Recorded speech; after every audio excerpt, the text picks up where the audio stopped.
शिव तत्व को साक्षात्कार करने के लिए योग के स्थानों का वर्णन। सूत जी बोले, हे ब्राह्मणों, संसार के कल्याण के लिए इस समय मैं योग के स्थानों को संक्षेप में कहूंगा।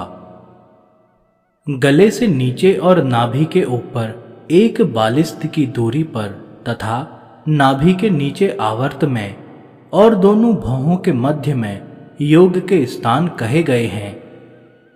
सभी प्रकार के अर्थ और ज्ञान का प्राप्त हो जाना ही योग कहा गया है।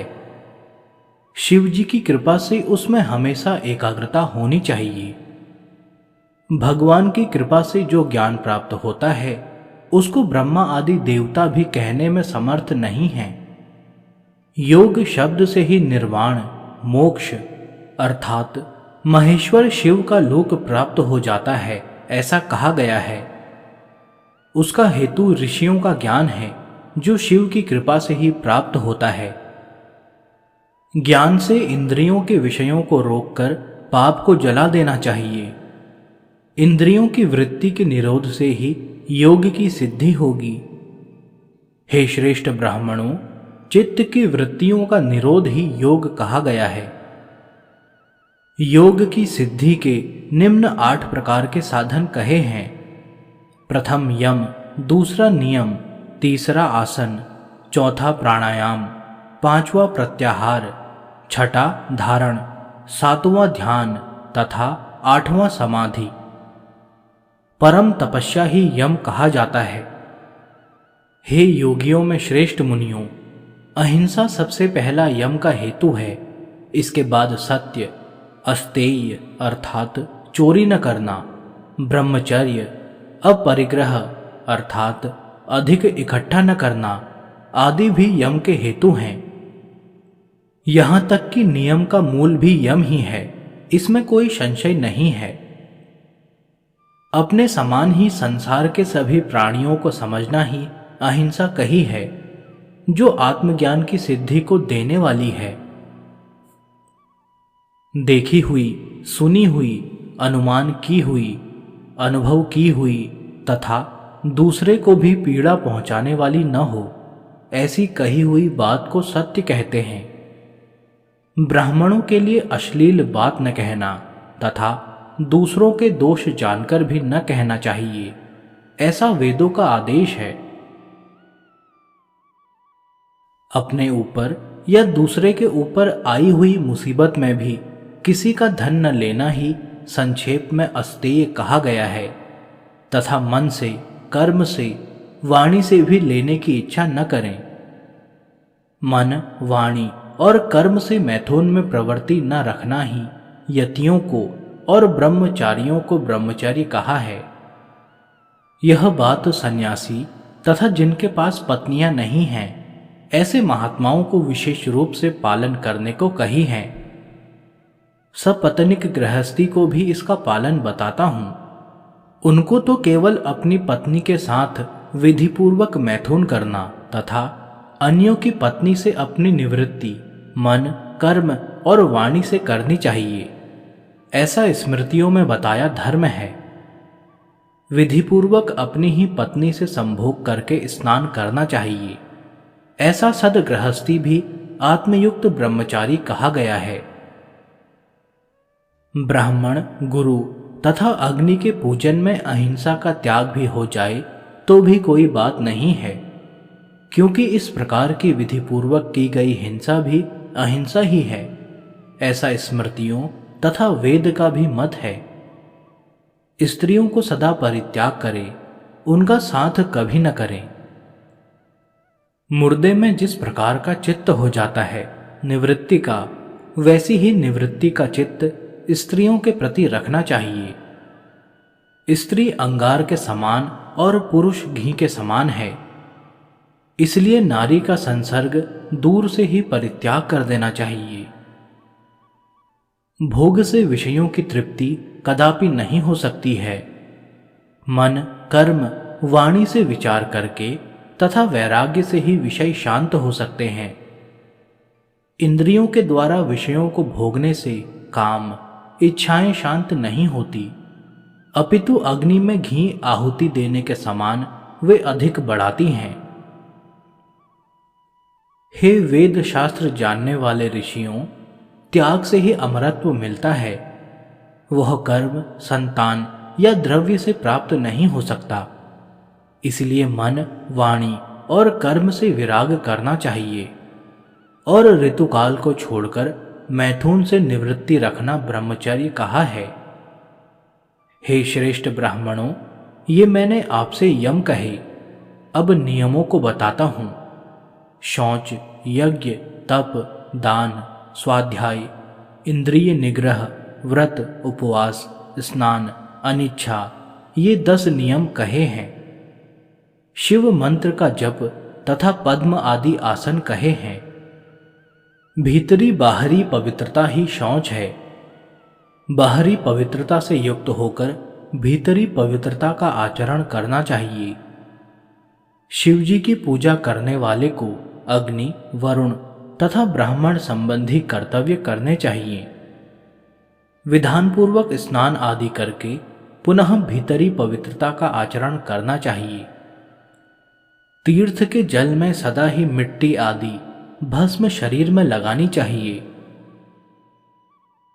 स्नान आदि करने पर भी मनुष्य भीतरी पवित्रता से हीन होते हैं, जैसे शैवाल, मगर, मछली आदि जीव।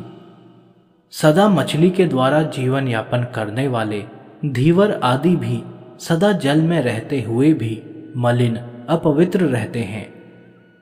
इसलिए हे ब्राह्मणों, सदा जल में अवगाहन करने से ही मनुष्य पवित्र नहीं होते। विधानपूर्वक हमेशा भीतरी पवित्रता भी रखनी चाहिए। आत्मज्ञान रूपी पवित्रता जल में सदा स्नान करके सुंदर वैराग रूपी मिट्टी का चंदन लगाकर अपने को पवित्र करना चाहिए। शुद्ध के लिए ही सिद्धियां प्राप्त होती हैं, अशुद्ध को नहीं। अर्थ सिद्धि के लिए संतोषपूर्वक चांद्रायण व्रत आदि से पवित्रता प्राप्त करनी चाहिए। ओंकार का जप ही स्वाध्याय कहा गया है, जो 3 प्रकार का होता है। वाणी के द्वारा किया हुआ जप अधम कहा है। उपांशु जप ही सर्वोत्तम है। मानसिक जप भी श्रेष्ठ है। गुरु की अचल भक्ति से शिव का ज्ञान प्राप्त होता है। इंद्रियों को विषयों से रोकना प्रत्याहार कहा गया है। चित्त की धारणा को संक्षेप से बताता हूं। स्वस्थ चित्त से विचार पूर्वक एक चित्त होकर दूसरी तरफ से मन हटाकर ध्यान करना ही समाधि कहा गया है। समाधि में अपने शरीर को शून्य मात्र समझता हुआ चिदानंद का आभास होता है। समाधि का मूल कारण प्राणायाम है। प्राणायाम में अपने देह की वायु को निरोध करते हैं। मंद, मध्यम और उत्तम 3 प्रकार का प्राणायाम कहा है। प्राणवायु का रोकना ही प्राणायाम कहा है। प्राणायाम का मान 12 मात्रों का कहा गया है। नीचे की ओर भी 12 मात्रा तथा ऊपर भी 12 मात्राओं का उसका मान होता है। मध्यम में तो 24 मात्राओं का मान होता है। मुख्य रूप से तीनों 36 मात्रा के ही कहे हैं। आनंद की उत्पत्ति के योग के लिए प्रस्वेद, कंपन, उत्थान, रोमांच, ध्वनि, अंगों का मोटन तथा कंपन गर्भ में क्रम अनुसार जप करना चाहिए। न्यायपूर्वक योग का सेवन करता हुआ स्वस्थ पने को प्राप्त करता है। जैसे जंगल का मतवाला सिंह, हाथी तथा 8 पैर वाला शरभ नाम का पशु स्वस्थ घूमते हैं, वैसे ही योगी भी निर्द्वंद विचरते हैं। योग के अभ्यास से व्यसन नहीं लगते। इसका अभ्यास करते हुए मुनि लोगों को मन और वाणी से उत्पन्न दोषों को जला देना चाहिए। बुद्धिमान लोग प्राणायाम से भली भांति दोषों को नष्ट करते हैं तथा श्वास के द्वारा उन्हें जीर्ण कर लेते हैं। प्राणायाम से ही दिव्य शांति, प्रशांति, दीप्ति तथा प्रसाद आदि सिद्धियों को साध लेते हैं। हे द्विजों, इन चारों में प्रथम शांति कही गई है। सहज ही आए हुए पापों को नष्ट कर देना ही शांति है। भली प्रकार वाणी के द्वारा संयम करना अशांति है। प्रकाश को दीप्ति कहा गया है। बुद्धि के द्वारा सभी इंद्रियों को तथा वायु को भी वश में करना प्रसाद कहा गया है। इन चारों में प्रसाद तो अपने अंदर ही होता है। इसमें प्राण, अपान, समान, उदान, व्यान, नाग, कूर्म, कृक्कर, देवदत्त, धनंजय आदि 10 पवनों को भी जीतना पड़ता है।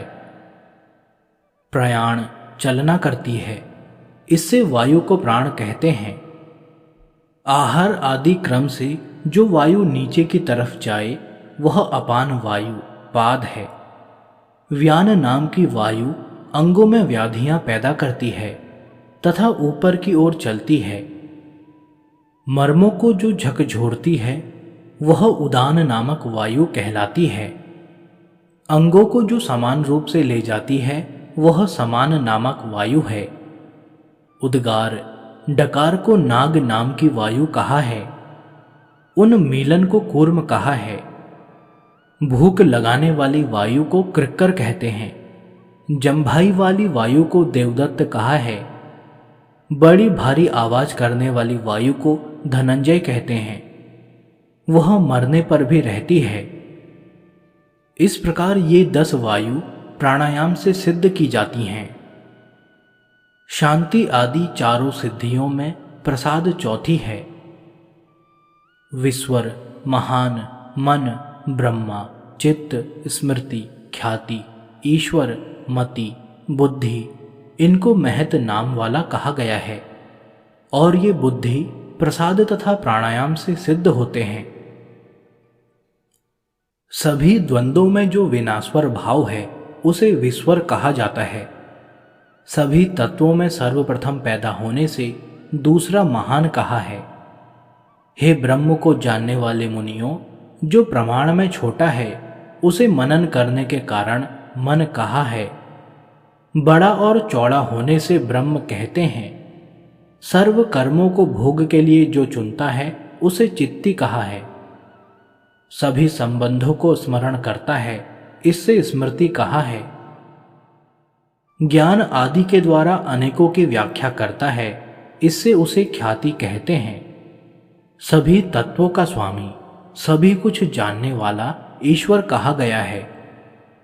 मनन करती है तथा मानती है, इसे मति कहते हैं।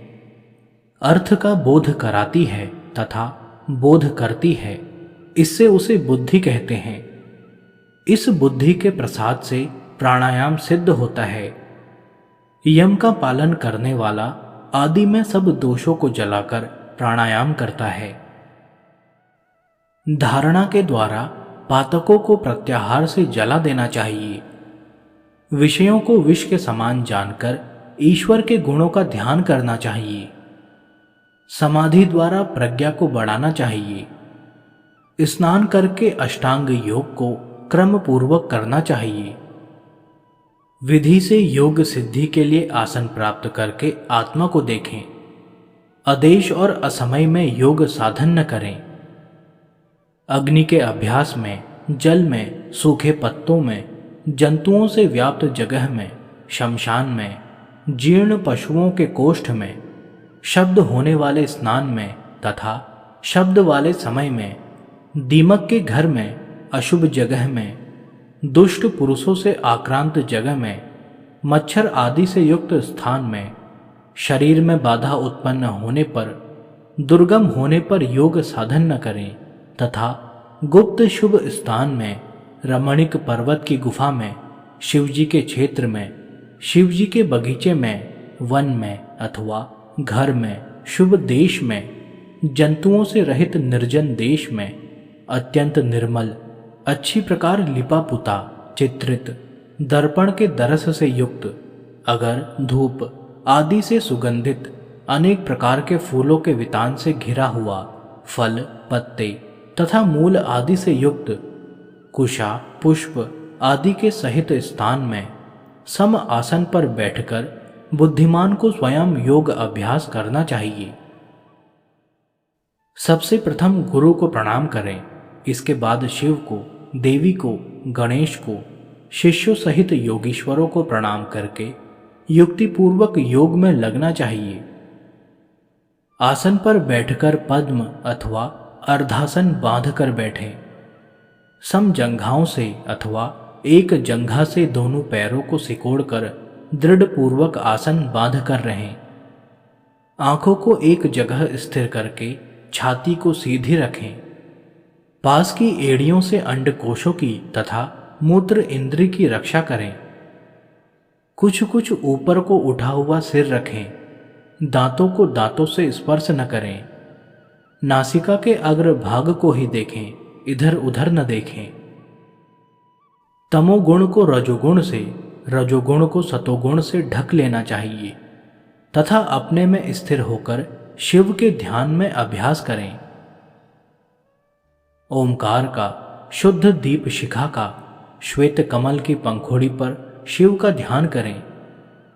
नाभि के नीचे विद्वान पुरुष कमल का ध्यान करके 3 या 8 अंगुल के कोण में अथवा पंचकोण में या त्रिकोण में अग्नि, सोम तथा सूर्य की शक्तियों के द्वारा सूर्य, चंद्र, अग्नि अथवा अग्नि, सूर्य और चंद्रमा का इस क्रम से ध्यान करें। 3 गुणों के क्रम से ऊपर के इन 3 मंडलों की भावना करनी चाहिए। अपने में स्थित होकर रुद्र का अपनी शक्ति के अनुसार शक्ति के सहित चिंतन करें।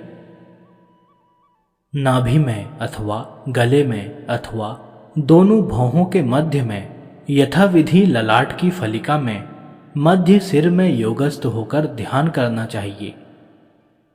2 दल में, 16 में, 12 में, 10 में, 6 में अथवा 4 कोणों में शिव का ध्यान करें।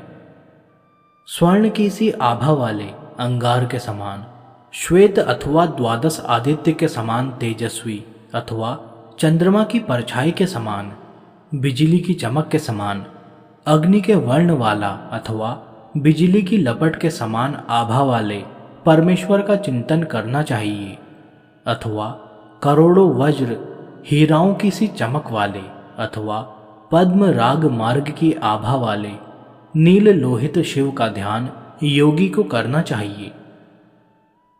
महेश्वर का हृदय में ध्यान करें। नाभि में सदाशिव का, चंद्रचूड़ का ललाट में तथा दोनों भौहों के मध्य भाग में शंकर जी का ध्यान करना चाहिए। निर्मल, निष्कल, ब्रह्म, शांत, ज्ञान के साक्षात स्वरूप, लक्षण रहित, शुभ, निरालंब, अत्कर्य, नाश और उत्पत्ति से रहित, कैवल्य, निर्वाण, निःश्रेयस, अमृत, अक्षर, मोक्ष, अद्भुत महानंद, परमानंद, योगानंद, हेय उपायों से रहित, सूक्ष्म से भी सूक्ष्म, शिव स्वयं जाना जाए ऐसे न जाने गए परम ज्ञान के स्वरूप, अतीन्द्रिय, अनाभास, परात्पर तत्व, सब उपाधियों से अलग, विचारपूर्वक ज्ञान से ही जानने योग्य अद्वैत रूप महादेव को हृदय रूपी कमल में चिंतन करना चाहिए। नाभि में सदाशिव का सर्व देवताओं के ईश्वर के रूप में चिंतन करें। देह के मध्य में शुद्ध ज्ञानमय शिव का ध्यान करें। क्रमशः छोटे, मध्यम तथा उत्तम मार्ग विद्वान पुरुष को कुंभक के द्वारा अभ्यास करना चाहिए। बुद्धिमान पुरुष 32 रेचक को हृदय और नाभि में समाहित करके कुंभक के द्वारा देह के मध्य में शिव का स्मरण करे और इस प्रकार का एक ही भाव पैदा करे कि जिससे रस, आनंद की उत्पत्ति होए। रस की समान स्थिति में ही ब्रह्मवादी विद्वान आनंद मानते हैं।